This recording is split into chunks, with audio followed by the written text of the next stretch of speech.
India के अंदर जो ऑल इंडिया मुस्लिम लीग के ज़माने से, प्री इंडिपेंडेंस ज़माने से एक कोशिशें होती आई थी कि हिंदू सोसाइटी के अंदर से कुछ लोगों को तोड़ा जाए। और नेचुरली जैसे सबको पता है कि हर सोसाइटी के अंदर हायरार्किकल स्ट्रक्चर्स बने हैं। ये बदकिस्मती है, लेकिन ये ह्यूमन हिस्ट्री का हिस्सा है कि आप किसी भी मुल्क में चले जाएं, किसी कॉन्टिनेंट में चले जाएं, बदकिस्मती से इंसानों ने पिछले अपने हज़ारों सालों के इस माजी के अंदर अपनी सोसाइटीज़ को कुछ हायरार्किकल स्ट्रक्चर्स में बनाया है,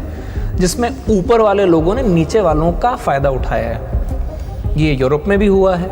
ये ईसाई सोसाइटीज़ में भी हुआ है, ये यहूदियों की सोसाइटी में भी हुआ है, ये अरेबियन मुस्लिम सोसाइटीज़ में भी हुआ है, और बदकिस्मती से ये हिंदुज़म में भी हुआ है। और इसको लेकर के कोई डिनाइंग नहीं है, कोई इनकार नहीं करता है। ये ऐसी कोई चीज़ नहीं कि इसको कारपेट के नीचे इंडिया में या हिंदू लोग सरकारने की कोशिश करते हों। ये ऐसा नहीं है जैसे वेस्ट पाकिस्तान में बोला जाता है कि नहीं जी हमारे लोगों ने तो ईस्ट पाकिस्तान में जाके कुछ किया ही नहीं,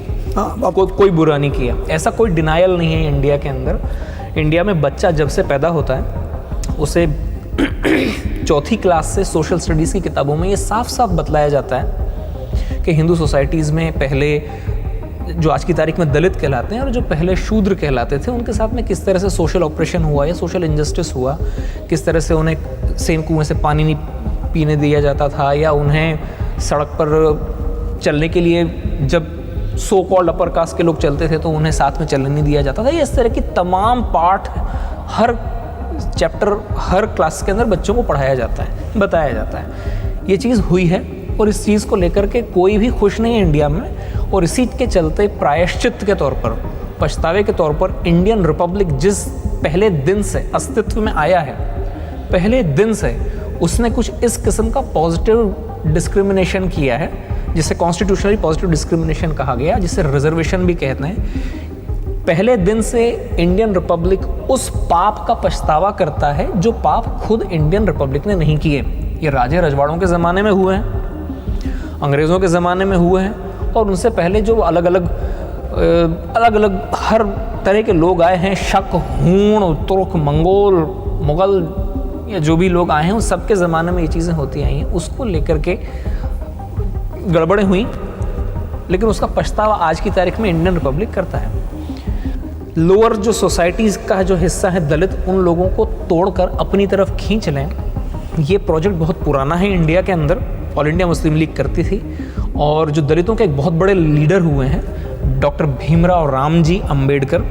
जो कि आज के मॉडर्न इंडियन रिपब्लिक के एक तरह से मैं फाउंडिंग फादर्स में से उन्हें कहूँगा। बहुत बड़े विद्वान थे, बहुत महान आदमी थे,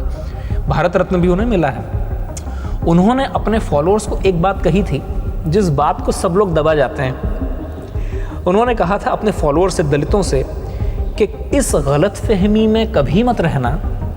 कि तुम जिहादी फोर्सेस के साथ में या कट्टर मुसलमानों के साथ में दोस्ती करके कभी कुछ फ़ायदा हासिल कर पाओगे। ये प्रोजेक्ट बहुत पुराना है, और आज की तारीख में जो अल्ट्रा लेफ्ट, जो अल्ट्रा माओइस्ट टाइप के जो लोग हैं, उनका ये फेवरेट टॉपिक है इंडिया के अंदर कि दलितों के ऊपर जो ऑपरेशन हुआ उसको वन साइडेड तरीके से बतलाया जाए, उसका ऐसा ढिंढोरा पीटा जाए कि उसके चलते हिंदुइज्म भी बदनाम हो जाए,